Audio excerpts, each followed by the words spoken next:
Hi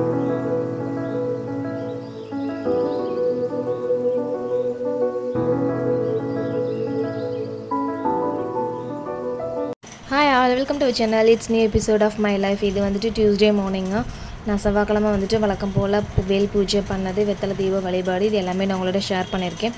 இதில் மந்திரமும் சொல்லியிருக்கேன். வேலை கிடைக்கிறதுக்கு, கடன் சுமை குறையிறதுக்கு என்ன பண்ணணும் அப்படின்னு சொல்லிட்டு வீட்டில் எளிமையான முறையில் நம்ம எப்படி வேல் பூஜை பண்ணலாம் அப்படின்றதையும் நான் வீடியோவில் வந்து சொல்லியிருக்கேன். ஸோ வீடியோவை ஸ்கிப் பண்ணாமல் ஃபுல்லாக பாருங்கள். வாங்க வீடியோக்குள்ளே போகலாம். பூஜை பண்ணுறதுக்கு பெரிய அளவிலான எந்த ஏற்பாடுமே தேவையே இல்லைங்க.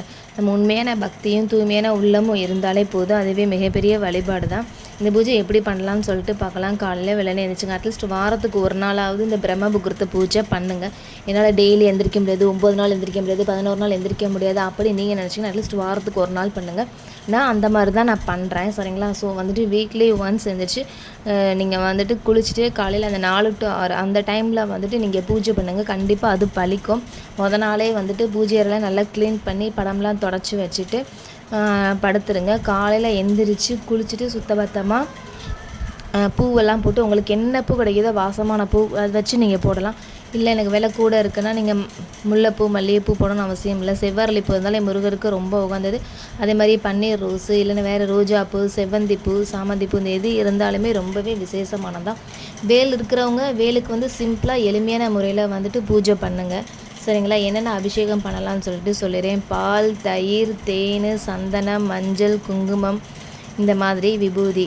உங்களுக்கு இதில் எது முடியுமோ அது பண்ணலாம். 5 பண்ணணுமா 11 பண்ணணுமான்ற குழப்பமே வேண்டாம்.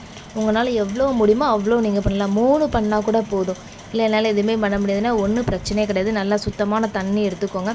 அதில் கொஞ்சம் ரோஸ் வாட்ரு, அதாவது பன்னீர்னு சொல்லுவோம்ல, அதை கொஞ்சம் கலந்து அதை அபிஷேகமாக நீங்கள் வேலுக்கு அபிஷேகம் பண்ணிவிட்டு சந்தன குங்குமம்லாம் வச்சு பூவெல்லாம் போட்டு இந்த மாதிரி தீபம் வந்து காமிச்சிக்கோங்க, சரிங்களா? என்னால் எதுவுமே பண்ண முடியாது அப்படின்னு என்கிட்ட வந்து பெரிய வேல் இல்லை, சின்ன சைஸ் தான் வேல் இருக்குது, அதை வச்சு பூஜை பண்ணலாம் அப்படின்னா தாராளமாக பண்ணலாம், சரிங்களா? அதில் எந்த இதுவுமே தடையெல்லாம் கிடையாது. நம்ம வீட்டில் என்ன இது இருக்குது, இல்லைங்க என்கிட்ட வேலை இல்லை, முருகர் ஃபோட்டோ தான் இருக்குது, நான் எப்படி பூஜை பண்ணுறது அப்படின்னு நீங்கள் நினச்சின்னா அந்த கவலை வேணாம். வேல் வச்சு வழிபாடு பண்ண முடியல அப்படின்னா முருகர் ஃபோட்டோ இருந்தால் அதுவே போதும்.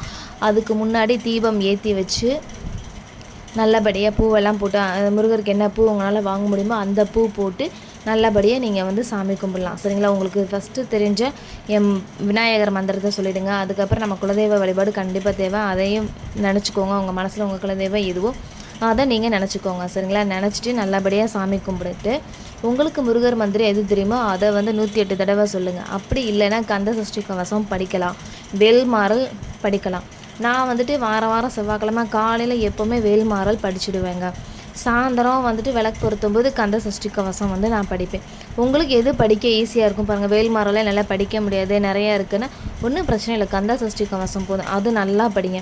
அதுவும் இல்லையா 108 போற்றி, அதாவது ஓம் சரவண பவ அப்படின்னு சொல்லிட்டு 108 தடவை நீங்கள் அதையே வந்து சொல்லுங்கள், சரிங்களா? 108 தடவை சொல்லிவிட்டு நீங்கள் வந்து பூஜையை வந்து எளிமையாகவே முடிச்சிடலாம். வந்து படிக்க தெரியாதுங்க அப்படின்னு சொன்னிங்கன்னா ஒன்றும் பிரச்சனை இல்லை. டிவியில் வந்து கந்த சஷ்டி கவசம் போடுவாங்க, அதை போட்டு விட்டுட்டு நீங்கள் அது கூடவே கந்த சஷ்டி கவசம் பண்ணிங்க. ரொம்ப சிம்பிள். ஓம் சரவண பவ இது 108 முறை சொல்லுங்கள். முடிஞ்சதுன்னா வாரத்துக்கு ஒரு நாள் தானே ஒரு நோட்டு வாங்கி வச்சுக்கோங்க, பேனா வாங்கி வச்சுக்கோங்க. அதில் 108 தடவை ஓம் சரவண பவ அப்படின்னு சொல்லி நீங்கள் ஃபுல்லாக எழுதுங்க. அந்த நோட்டு முடியாமல் கோயிலில் கொண்டு போய் செலுத்திடுங்க, சரிங்களா? இந்த மாதிரி பண்ணிங்க அப்படின்னா கண்டிப்பாக உங்கள் மன கஷ்டம் தீரும். ப்ளஸ் வந்து கடன் சுமை குறையும். நீங்கள் வந்துட்டு கடன் வாங்காத அளவுக்கு எப்படி நம்ம வந்துட்டு லைஃப்பை கொண்டுட்டு போகலாம் அப்படின்றதையும் பார்க்கணும். ஏன்னா சாமியே மட்டும் கும்பிட்டால் மட்டும் கடன் அடையாது. நம்மளும் அதுக்குண்டான வழி என்னவோ அதை நாமளும் வந்து பின்பற்றணும். வெத்தலை தீபம் போடலாமா? கண்டிப்பாக போடலாம். உங்களுடைய நேர்த்தி கடன் என்ன வச்சுருக்கீங்களோ அது நிறைவேற வரைக்கும் போடலாம். நான் வந்து நேர்த்தி கடன் வச்சுருக்கேன், அது நிறைவேற வரைக்கும் போடலாம் அப்படின்னு சொல்லிட்டு நான் வந்து போட்டுட்ருக்கேன். ஃபஸ்ட்டு வந்து 48 வாரம் போடலாம்னு நினச்சேன். பட் வந்து என்னுடைய வேண்டுதலுக்கு வந்து கொஞ்சம் பெருசாக நான் வச்சுருக்கேன்றனால சரி வேண்டுதல் நிறைவேற வரைக்கும் நான் வந்து வேண்டுதலுக்காக வெத்தலை தீபம் நான் வந்து போட்டுக்கிட்டு வரேன். பாருங்கள், நான் வேல்மாறல் புக்கு இது வந்து அமேசான்லேயே கிடைக்கிது. வேணுன்ற வேல்மாறல் செக் பண்ணி பாருங்கள், அமேசானில் ஈஸியாக கிடைக்கும், நீங்கள் வாங்கி படிக்கலாம். நான் வந்துட்டு கிட்டத்தட்ட 2 வருஷமாக நான் வந்துட்டு இந்த புக்கு வாங்கி வச்சு இப்போ யூஸ் பண்ணிக்கிட்டு இருக்கேன். எனக்கு நல்லாவே இருந்திருக்கு. ஸோ நீங்களும் படிக்கணும்னா படிக்கலாம். இல்லை என்னால் முடியாதுன்னா கந்த சஷ்டி கவச புக்கு இருக்கும்ல, அதை வாங்கி வச்சு படிங்க. இல்லைன்னா டிவியில் வந்துட்டு போட்டு விட்டுட்டு அதை வந்து நீங்கள் சத்தம் இல்லாமல் அமைதியாக உட்காந்து கேளுங்க.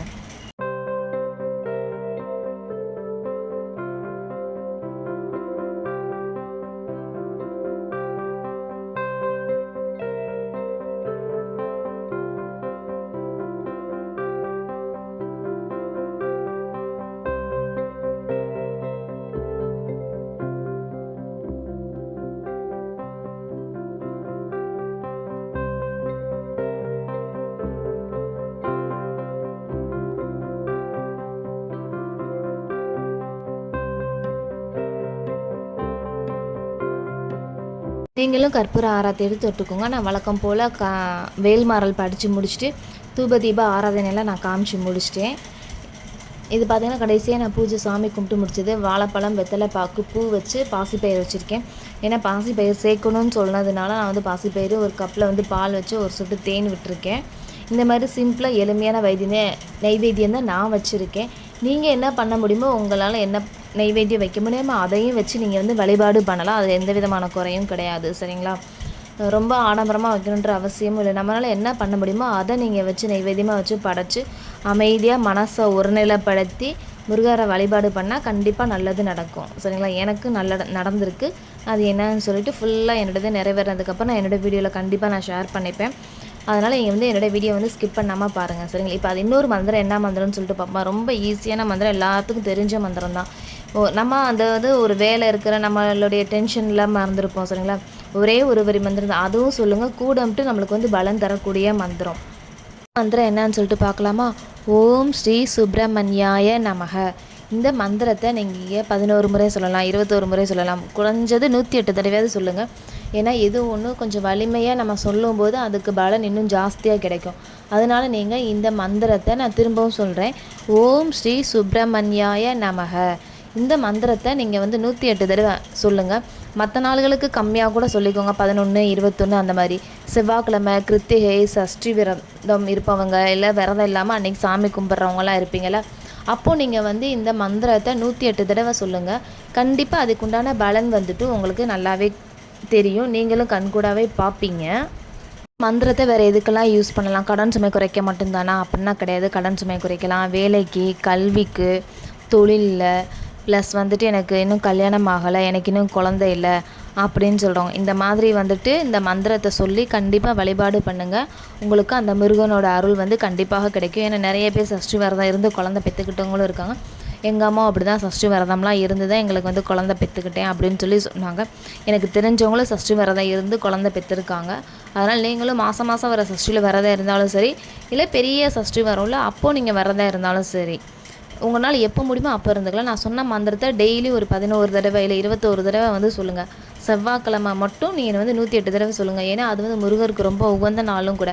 அதே மாதிரி சஷ்டியும் சரி, வேறு என்ன வரும், முருகருக்கு வந்து கிருத்திகை, இந்த நாட்களையும் சொன்னீங்கன்னா இன்னும் ரொம்ப விசேஷமாக இருக்கும். உங்களுக்கு வந்து நல்ல பலன் கொடுக்கக்கூடியதாக இருக்கும்.